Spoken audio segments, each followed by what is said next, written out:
কক্সবাজারে সেন্ট মার্টিনগামী পর্যটক জাহাজে অগ্নিকাণ্ডে দগ্ধ হয়ে নূর কামাল নামে এক ব্যক্তি মারা গেছেন। ভোরে নুনিয়ারছড়া ঘাট এলাকায় এই আগুন লাগে। বিআইডব্লিউটিএ জানায়, সকালে দ্বিতীয় ধাপে পর্যটক নিয়ে সেন্ট মার্টিন যাওয়ার জন্য ঘাটে ভিড় ছিল জাহাজ আটলান্টিক। এ সময় ঘাট থেকে 200 মিটার দূরে থাকা অবস্থায় হঠাৎই আগুন লাগে জাহাজে। পরে জাহাজের নাবিকদের উদ্ধার করা হয়, কিন্তু ঘুমন্ত অবস্থায় থাকায় মারা যায় নাবিকদের একজন নূর কামাল। খবর পেয়ে ঘটনাস্থলে যায় ফায়ার সার্ভিস, তবে তারা পৌঁছার আগেই আগুন নিভে যায়। এ ঘটনায় 5 সদস্যের তদন্ত কমিটি গঠন করেছে প্রশাসন। লাইন করার সময় এখানে স্টাফ যে ছিল, জিএম ছিল, সবাই ছিল, যারা এখানে কর্মকর্তা ছিল, এরা সবাই উপরে উঠছে। উপরে ওঠার পরে দেখতেছে যে শিবে আগুন। আমরা জানতে চাই কিভাবে কি হয়েছে ওনাদের কাছ থেকে।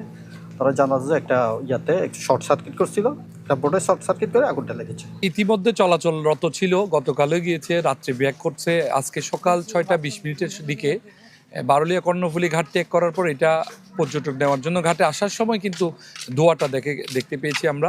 194 জন পর্যটকের যে ছিল এই জাহাজে করে সেন্ট মার্টিনে যাওয়ার, তাদেরকে আমরা অন্য 3টি শিপে তাদের ধারণ ক্ষমতা অনুযায়ী 120 জন মতো আমরা অ্যাকোমোডেট করতে পেরেছি। তারা সেন্ট মার্টিন উদ্দেশ্যে ইতিমধ্যে রওনা দিয়েছে।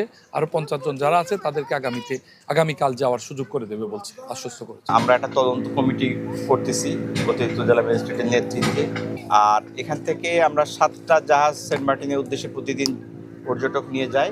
এই সকল জাহাজের যারা প্রতিনিধি আছেন, নৌ পরিবহন অধিদপ্তর প্রতিনিধি, ফায়ার সার্ভিস, কোস্টগার্ড, বিআইডব্লিউটিএ, সবাইকে নিয়ে আমরা আজকে বিকেল 3টায় একটা পর্যালোচনা সভায় বসবো।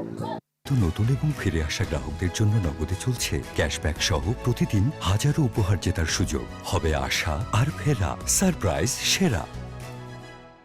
দর্শক, এ বিষয়ে আরো বিস্তারিত জানাতে কক্সবাজার থেকে আমাদের সাথে সরাসরি যুক্ত হচ্ছেন সহকর্মী আজিম নিহাদ। আজিম, একটি বোটে শর্ট সার্কিট থেকে আগুনের সূত্রপাতের কথা জানা গেছে। এ বিষয়ে আর কি তথ্য আছে আপনার কাছে, আর নিহতের মরদেহ উদ্ধার করা গেছে কিনা জানাবেন বিস্তারিত। এখনো আসলে যেই ঘটনাটি বলা হচ্ছে সেটি শর্ট সার্কিট থেকে আগুনের সূত্রপাত বলা হচ্ছে, তবে এটি এখনো নিশ্চিত করে বলা যাচ্ছে না। এবং আপনি যে মরদেহের কথা বলছেন তাকে ইতিমধ্যে উদ্ধার করা হয়েছে। উদ্ধার করে বিআইডব্লিউটি এর যে নুনিয়াছড়া যে ঘাট রয়েছে সেই ঘাটের মধ্যে রাখা হয়েছে। আমরা সে পুরো অনেকটা কঙ্কাল হয়ে গেছে। পরিবারের সদস্যরা দাবি করছেন যে তারা তাদেরকে নিতে আসে, তবে এখানে সবাই নামতে পারলেও সে কেন নামতে পারেনি সেটি এখন বড় প্রশ্ন দেখা দিয়েছে। কারণ সে যেই রুমে ছিল সেই রুমের বাইরে থেকে কোনো বন্ধ ছিল কিনা সেটি নিয়েও প্রশ্ন উঠছে। তো যদিও এখনো পর্যন্ত মালিক পক্ষের কেউই কিন্তু মুখ খুলেনি। প্রশাসনের পক্ষ থেকে কথা বলা হচ্ছে, তারা যেটি বলছেন যে 5 সদস্যের একটি তদন্ত কমিটি গঠন করা হয়েছে ইতিমধ্যে, এবং সেই তদন্ত কমিটি কি ফরম্যাটে কাজ করবে এবং কি তারা অনুসন্ধান করবে সেই বিষয়ে আজকে বিকেলে একটি মিটিংয়ের আয়োজন করা হয়েছে। সেই মিটিংয়ে হয়তো সিদ্ধান্ত হবে যে তারা কতদিনের মধ্যে রিপোর্টটি জমা দিবে, এবং সেই রিপোর্ট জমা দিলে হয়তো জানা যাবে যে যেই কর্মচারী মারা গেছেন, পরিচ্ছন্নতা কর্মী, সে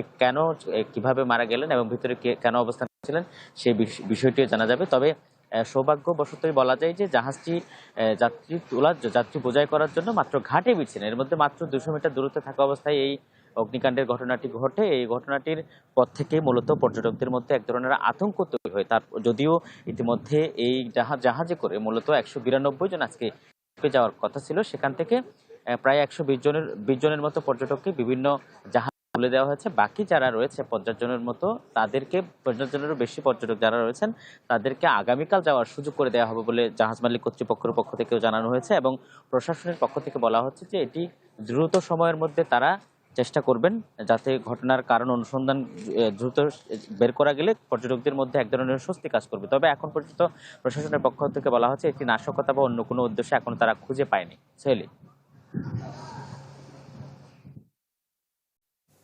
আজিম, ধন্যবাদ আপনাকে। দর্শক, সেন্ট মার্টিনগামী একটি জাহাজে অগ্নিকাণ্ডের ঘটনা ঘটেছে, সেইখানকার খবরাখবর জানাচ্ছিলেন সহকর্মী আজিম নিহাদ।